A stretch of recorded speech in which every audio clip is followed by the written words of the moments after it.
ndeko mwana mama yo oyo lula bokolongono ya nzoto yo nde olingi ovandisa nzoto kolongono. Voici un produit naturel, Maxi Bien-être, produit à base de plantes naturelles, restaure dysfonctionnement l'érectile de l'homme et redonne à votre corps l'harmonie et la santé. Pona bonzenga ya nzoto nanga, pona bokolongono ya nzoto nangai, nga na poni nanga, Maxi Bien-être. Maxi Bien-être en vente partout dans le monde. Vous habitez Kinshasa, vous habitez Belgique, vous habitez la France, vous habitez l'Amérique, vous habitez l'Irlande, vous voulez consommer Maxi, appelez-nous au numéro qui défile au bas de cette. Mbote bonjour na balandi nyonso ya Star Millennium. En tout cas naza nesengo makasi koyeba keboze belé liboso ba itando ike na bino pona kolanda émission na bino Star Millennium o eza présenté panangai humble servante na bino Laetitia Kibuntu. Comme vous le voyez, je ne suis pas seule, naza elongona maman maman aza artiste comédien munene ya mboka na biso na yende tolingi to beta moi lisolo. Bonjour maman. Bonjour. Bonne santé. Santé bien, et ça toujours merveille. Nzamba zobatelanga toujours. Amen. Nzamba zobatela. Maman Chako, ils en a battu mingi. Baebio, toebio presque biso nyonso. Mais il y a aussi d'autres personnes au baebio malam mingi tende ko sunga biso o meka ko rafraîchir mémoire battu misusu o ebisa biso zanani o salaka nini. Merci mingi na mutuna yo. Comme on a d'abord Chako Diala Anna Hendo wa Shokinda. Jacqueline Rose nena Marie Rose quoi. Ngai na salaka théâtre musana ngai naza actrice comédienne. Ne musana na salaka. Maman Chako, Jacqueline Rose. Il y a ça la théâtre. Pour nous, on a bien encore légende dans le monde du théâtre parce que par rapport à l'expérience aux Alango, au bandit théâtre est tellement cala. En tout cas, des PC qui biso likanisi, toi comme on a yoto mais quand solo moi muké, mais quand faut expliquer biso la moi muko c'est carrière artistique non pardon parcours na yo. On voit piti kino lelo et puis au bandit théâtre na anenini. Merci Mingi. Bon, na bandaki théâtre nazaki na 14 ans, na 72. Na banda ya théâtre nanga na bandaki na groupe théâtral Mwangazo yaki ya muyu wa muyu nde na kutaka nezalaka neti groupe moko ebimisaki ba groupe ebele. Na kutaki le wana acting nyimba zalaka ba uto kende ba muto mobwichi bazalaka kana na groupe wana ba uto kende bato belé ya minene basalaka pe kombo na théâtre ya français d'abord auto classique ndi na bandaka ba uto kende na yokota muyu wa muyu azalaki animateur munene na RTNC ya Zaru Kamba ina Popol Kaumbu ndi na Asana o aza nani animateur munene pe na commune Lemba conseil Asana Roena Lana ye pazaki na groupe wana badi muzuri pazaki pe na baye kokoma na simananga ndi badi baya kokota ngai na bandaki na 14 ans mutamemaka nga na théâtre zalaki Inga kuzana nga Inga oza oui oya komaka na théâtre Salungu parce que ya meminga aye kotika nga na Mwangazo le Salungu afungoli ibango bake théâtre Salungu alors papa nanga tellement que papa zaki kobude théâtre mingi alingaki na kene nanga ba théâtre balingala te alingaki na tikala na théâtre classique ya français yango na bandaki ane wana na bandaki théâtre nanga na 80 je crois 84 ou 85 là muyu ya kufi bon na yoko koma na écurie maloba na madosa ba rayon plus rayon moins na ba Jean-Jacques Chibamba to bando jouer na bango ba rayon plus après Mangobo paye kuzwanga na moment wana kaka ndi na yoko kota groupe Mangobo e bandeli nanga osala ba pièce ya lingala yango na côté na groupe Mangobo to vandi na ye titi aye kokende poto le aye kokende poto alors na yeko bala na bali ki mantseke te ki mantseke pe baye kokende poto na sans souci avant cela tozako sala ba Johnzing enfin pas de to ba Johnzing parce que zala qui fusion moko tozako sala na groupe Nzoi wana ba groupe Nzoi pa bango da bandaki na radio alors ba salongo après alors groupe Nzoi eye ko bando zo biso na radio te biso nde to komisaki bango na télé groupe Nzoi to komo sala fusion na bango to koti télévision na groupe Nzoi to bando sa ba musique mata papa pasteur to saki ba pièce moi mingi na fusion ya groupe Mangobo na groupe Nzoi l'air kimbateke mbana ngai ko kende poto ba sal presque une année mobala eko zonga awa pe na Congo awa le wana zai balongoli bango na misala yena sans souci alors kimbateke mtazonga kilibosa eko benga sans souci mon frère zonga tala soko umedi kuna déjà to solongwe yaka watoluka musala ni to sala poto eko tsela kabiso mbongo nde de quoi tu as sala le wana Nzonzing le biso to bimi na groupe fusion ya biso to ke ba spectacle quoi ba spectacle musu bazako zwanga na groupe Nzoi tozo kende na bango ba voyage manini tozako tshana banderole sans groupe sans souci groupe sans souci yaribi non ndeko mwana mama yo oyo lula bokolongono ya nzoto yo ndi olingi yo vandisa nzoto kolongono. Voici un produit naturel, Maxi Bien-être. Produit à base de plantes naturelles. Restaure dysfonctionnement l'érectile de l'homme et redonne à votre corps l'harmonie et la santé. Pona bonzinga ya nzoto nanga, pona bokolongono ya nzoto nangai, nga na poni nanga, Maxi Bien-être. Maxi Bien-être en vente partout dans le monde. Vous habitez Kinshasa, vous habitez Belgique, vous habitez la France, vous habitez l'Amérique, vous habitez l'Irlande, vous voulez consommer Maxi, appelez-nous au numéro qui défile au bas de cet écran. Mais, moninga wanande ekomaki nini collège de ayo komaneti deuxième fondateur ya groupe. Pourquoi? Parce que nga pe naza fondatrice parce que baza sala ndako nanga. OK. Alors tu vois.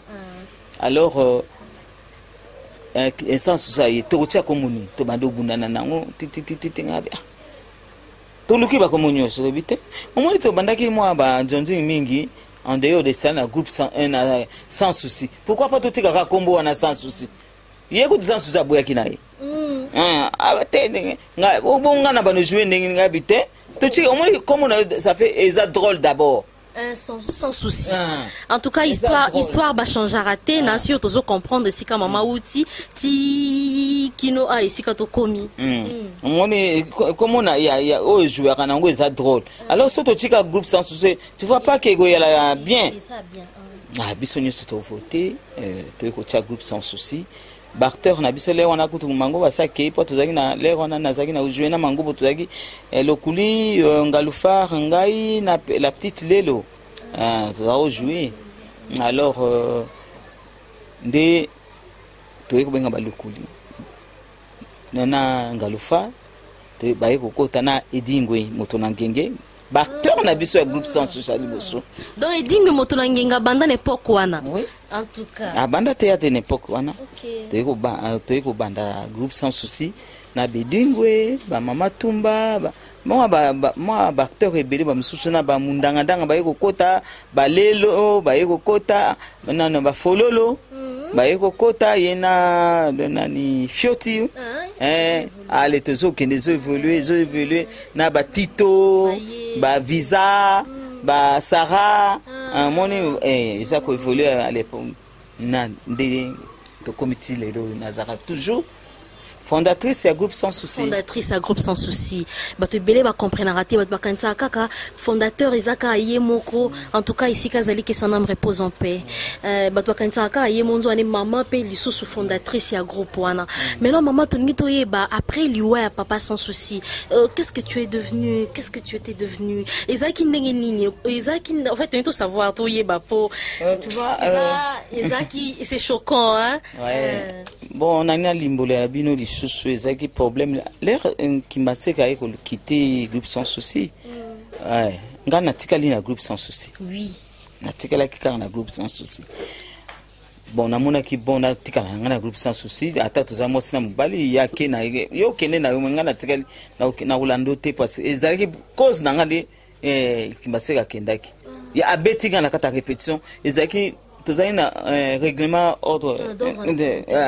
alors yo beti bapesi punition bapesi biso mibale punition 15 jours biso osani tifona tosa bon ande to votaki sans soit comment qui est président et vice-président ezaki bango mibale un vice-président akolakisa exemple ndenge nini ya biso yango wana bapesaki biso punition tokei 15 jours na ngeko kinga na se représenter ya yete mon cher ndenge ozoya otobano mona kumukoma na ba même ça quoi qu'on supporte en côté on a mutu na sans souci apesi sous congé mais pourquoi pas mais eza musala bien sûr peut-être il y a quoi qu'on supporte en côté on a pas qui supporte en quoi ba pesa biso mibale so ba pesa ngamoko ngapi na ngako na sidika ngami non ye mutabanda kingai yango na pour ça se ba mona pe mabete asa ki pe boye po ba to pe ba mona ke oyo bana na biso ba mona ke non ba konzi kutu bazo pesa bango bon biso eza exemple munene alors na monika kabando koma na ba journaux na longue groupe sans souci bona makambe belebele c'était ça na comprendre ezaki nde bongo ezaki nde ndengwana donc ba su kozonga te aka sali papa lobé c'est ça papa lobé moni ngapi na lobi ngana okende kuna te nazali kakao ye esalibi mo nini yakimi suku yeza group na ye mon ndini na tiki suku group na nga bizwa na yoka tokende oso zo ki bon pouvoir bizwa ka tokende tomando sanda ti mama moko ekosala na yeko silika monkepo na mbongo kaka tala kaka ale ngabi ofuta ngambongo na ngamti nko na ozongo azo ya kubonde na ngabi ngabo na yimkolo ti ezaki na 2000 je crois 2002 ou 3 comme ça ayekulu na yekuvana ngana ndaka na malusa nanga banzonzingi nanga le kona nzonzingi za kufuta pina makasi nzonzingi za kufuta c'est la question mon kati yao za kufuta makasi alors ti mukolonga na bina zonga semaine na zonga to bimi to po to za ko sala na ba banzonzingi mususu biso mbale ba dio na ba spectacle mususu biso mbale tout spectacle moko boye na Palais du Peuple je crois non à Kimbangiste asaki sérieusement malade alalika na divan aye awana ndako alali na divan ngabi uzobelani ponga ngai penza nazalali confidente na ye azako bombela nga eloko moko te ataza ko souffrir na mwasi na ya problème na bango ya couple bakobenga nga na ndako jakitala ye na mama do jakita mutu na yo otala ni to bunda kana ye ngana sasu to bunda bana bazo mama tika papa tika mama no waba mutu na yo pinga oya yebinga koleka azadi suti même yemo kumbana nga yebaka nga boite oya epi yeso ka zwibo ngapi na zokene kuzwa boy nem susu omona kopena nga pena bakoma bapi omoni ben wana divorcer na nga moni suko oui na comprendre siko maman tango papa ekukufa après yo tikalika na kata groupe ozo continuer kino lelo azo continuer bana pe baza ko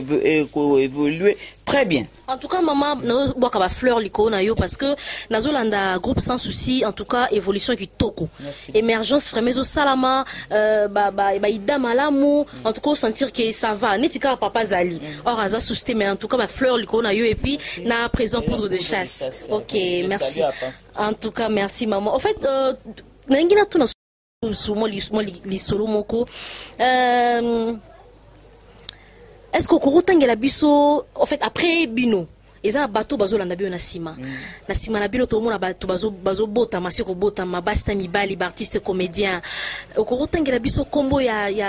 moi si comédien si artiste comédien oyo zo mona ki après bino bango pamba ko telema batombo lisusu théâtre Congo na biso bino mo bozo mona mutuloko le lombe azo atelemisi bendeni makasi mutuloko ya bodo bozo mona mutoloko la V12 bozomona sona chiba mama kalunga sila nga ata na kangi misu sona pese role na motema na nga pio omoni mutuluka président le mabe en David Beckham siko bato tangi déjà 6 basa koki au bandi na président Bodo, président Lombe, président V12 otangi mama Kalunga, otangi Sila etikali moko wana lisusu sona moni lisusu Mindondo Mindondo beta pe bale kitoko. Donc après bino ba o ba Rolanda bio na sima ba to moni ba ko simba mais autant que j'ai compris que o contaka na bango surtout bango o contaka na bango mais siko ba qualité za pas ça o mona rangote te wana o moni qualité biso de joueur normalité ya za a joueur mingi ba bouffonnerie omoni wale bango bazana ba qualité na bango bazana neti na genre na bango nyoso bazana neti na ko nani ye makaya ba nani vide loin ba pakaloui wana nyoso ba tito des fois omoni ba rôle na bango na biso ekeseni quand même ozomona bango bazana ba rigolo mingi bango baza style na bango eza mingi net ba bango bo so tuninga après mango bo sekil na ko tunela yo bango tu vois on est ba jango donc moi différence ezali entre bino na bango na comprendre nous sommes tous des comédiens na lobi otangi sai télé mususu moi zuwa mukieto moi nini wana mwana nga l'air mususu on sait jamais ça c'est pas ça le groupe wana bon nga jouer kale ba pièce na liboso azwakanga so totali lisusu pe oyo moko atika laki nani uvuata nini kajombo azo sala pe biloko kitoko mais oh bato basa ko apprécier Mama Shako o gera succès ndenge nini parce que bandi na 14 ans kino lelo jour pour jour zaki na monde à théâtre o gera succès ndenge nini po attention succès bato mususu succès leki azo mona tsa memu kila mapekati mona sort na epé mais comment vous expliquer biso nga ba betanga mabanga mais na gera succès na ngai na sens ni nazaka nanga humble nazaka ngai mutu nyoso sociable na mutu nyoso akutuna ngali kamna ko répondre na ninga raté que atana nzela mona mko ko telimisa Mama Shako j'étais na net dernièrement ba telimisa na nzela mona ona akatisi mama na ye kwa baya ko kupesa ngambote oui bongo yo ya ndengo no salele fiere ya nini na embrasser mama akena isengo nyoso ce qui le lokomi star eza pona ba biso ba mwana wana ba mwana bango donc c'est normal faut ozileya oui ba fan na yo surtout bana ba fan eza bana mike mingi oui parce que bana bayebaka par rapport là ba mwana zo mama regarde cette femme même sous maman ne pas attirer attention à Monique avant d'épée abando linganga fe omoni en tout cas merci maman tozo koba vers la fin émission na biso tozo kene malembe maman tolingi toyeba par rapport ya nzonzi na groupe le roni ne futa malamu makasi mingi parce que kala tozaro mona batunu bazali ka focaliser na groupe à théâtre mais le comment les mona artiste moro boy na groupe na bango mona na raté retourna eboy mais mona na soucier na groupe na bilo ndenge nini o te nazananga mais les mso resomba CD moro boy ya nzonzi mona yepe na des acteurs to actrice principale ce que eza nini différence wana eza place nini peut-être parce que nzonzi ezo futa makasi to nzonzi elongero mona na mboka par-ci par-là batu ba omone ba kosepela na yo to nini mais quand on expliquer biso mingi yaka na ko expliquer boye nzonzingi ezalaka ko futa mais maintenant batu ya libanda ba yeko kota mingi pas normalement cinéma soko zo sala ni cinéma important et pona ka ba groupe pété hein et ho ya la pe ozoleka na nzela ba moni kaka profil na yo ke sepelisi na rôle moko ba ko bengo sali na yo pe contrat pour passer hein moni mais mingi bato libanda ne baleki mais bato libanda ngo bayibi pe misala te namoni pa mingi okopesa oyo aza okopesa figurante oyo okopesa yo rôle principal mais a commis pe na auteur wana te akoki yango pete mais non différence nini ça dit en fait nzonzinga no ekotaka mbongo mingi par rapport à groupe oui, bien ngai kala ti ba 2009 en tout cas nzonzinga yaki bien mais siko ezali souté ba kotisa kalisu mbongo te parce que d'ailleurs ba seda ngo pezo so mama lisuté Et comme difficulté côté mingi na ba producteur soit disant ba producteur parce que ba producteur musu azana producteur azaka net mulikine aza piaka na sali sa moi théâtre akofutole musu azolinga afuta yo $20 yo le bingai moko ko futa ngai te na le kaka po ba omoni ba genre wana ba baby biso misala ok biso to yaki contrat avant futa mama cha je te dois combien je te paye combien par rapport à cacher na yo. Oui, on me payait $1,500. Et là? Mais oui. Bo BBC, bino ba fi alelo, bo BBC nzonzing. Yo za na posa ka ole kana télé, ozoyi ba te ke faut cacher na yo wana ba futela yo. Azo mi bali 50. Ah, tu vois? Ozo mi bali 50. Na kati na yo la mso za pe na talente. Oza même pas pembe na mama Chako. Talent eza nango te mais ozanga na poso leka na écran pour kaka bato bamona yo mwa visibilité wana bajwa poto bamona babenga yo donc eza na sensité musala ngo bobebisi musala ngo bobebisi yango mama azo se plaindre musala ngo ebebi sadi mbongo ndenge ezalaki eza su ndenge wana te eza su ndenge wana te eza su ndenge wana te baza kofuta biso penza lelo badami di monekele bazofuta biso ba 1500 ba major wana koya boye mama Chako ba 1000 oh basaki moi 5 ou 6 ya penza o babengi producteur o ya siko te o baso peso $20 to $80 nga yango nazo sala nzonzi gidisute na sala te nga nzonzi nga contrat na peso caché nanga a discuter ko suka nanga na ba santé suka nanga ba 500 ça va mama ba bon moment ni no lekisi na monde théâtre na ba moment malamu na ya pasi ba nakubanda nanu ya bon moment na mona na ba konzebele ba président de la république liba nanga na kimatseke euta na Gabon oma bonga benganga na tokenda Gabon à l'époque ba pesanga ba souvenir rebelle na ya na kisasa na iko tambula na mama Olive Lembe mama mère na biso na PCP mbote sika yali na tambula na ye na zupe moi ba cadeau na ye moi ba souvenir banu souvenir mususu ya malunga ba fanatique na ngande balinga nga mingi omoni na bino ba journaliste ne bolinga ko sala nga be émission merci mingi po ne ba émission wana nde bozo matanga lisu oui ozo mata parce que émission zo tala partout dans le monde en tout cas maman moi liloba na ba fan na yo to za basé belé moi liloba moi clôture moi dédicace na ba o ayo na ba mboka bisika pi bazwa mi po ba Holanda yo parce que Congo Millennium meza partout ba to belé balanda émission oyo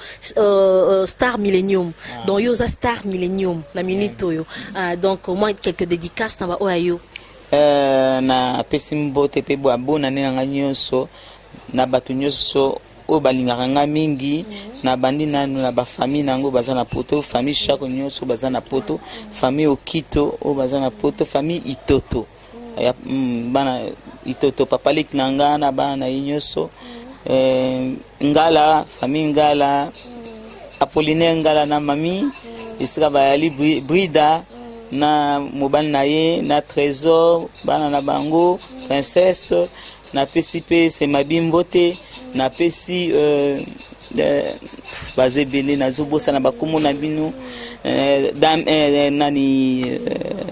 dangi vraiment dangi na pesi pe mbote siko yali na pesi shora mataba mbote sika bo yali bino nyonso na Suisse na pesi bandeko na nyonso batetela nyonso mbote na bino moyo nakitetela moyo nyeko awolo Amazon semeki nanga malunga Marie Rose Amazon na bana na biso nyoso bote la biso mbote kiliba mbote atokosa kingai bino nyoso mbote na pesi pe papa wemba ya nanga motema ninga kundaki pe mama esepelisa kinga mingi pe merci mingi na nyoso salaki merci yaya ba bizu nanga bizu na ya na Gisèle Mutombo bizu na Mireille Mutombo Alain Mutombo bino nyoso ba bizu baza mingi maman baza mingi merci mingi vraiment na ebi kezamba liboso kasi ya sukate to romona lisusu poto to aborder ba sujet mususu to komi na suki émission na biso. En tout cas merci mingi parce que vous avez belé pour na kolanda émission na bino wana tozo na kokata jamais sans pourtant na remercier pe ngai wana zo mona Alfred Maleko mobali ya maman Corinne Maleko na kata France ya bino yangwana na pesimbote mingi na Prince Mbelolo na Aimé Boubebo na zo mona Gigi Lokombe famille Kutakani na pesi bongo mbote na Solange Kutakani na Bijou Tansia mbote mingi na ba oyangai na zo mona bongo mon ami de dedans Miris Mambu ceux qui vont se plaît qui bon na bilili obo pesa merci na Olivier Divididi merci na notre boss de boss Ricky Dibenzi en tout cas avec sa femme motema na ye c'est-à-dire maman jolie Dibenzi et comment na maman yo oyolula bokolongono ya nzoto et yo ndi olingi yo vandisa nzoto kolongono. Voici un produit naturel Maxi Bien-être, produit à base de plantes naturelles, restaure dysfonctionnement l'érectile de l'homme et redonne à votre corps l'harmonie et la santé. Pona bonzinga ya nzoto nanga, pona bokolongono ya nzoto nangai, nga na poni nanga Maxi Bien-être. Maxi Bien-être en vente partout dans le monde. Vous habitez Kinshasa, vous habitez Belgique, vous habitez la France, vous habitez l'Amérique, vous habitez l'Irlande, vous voulez consommer Maxi, appelez-nous au numéro qui défile au bas de cet écran.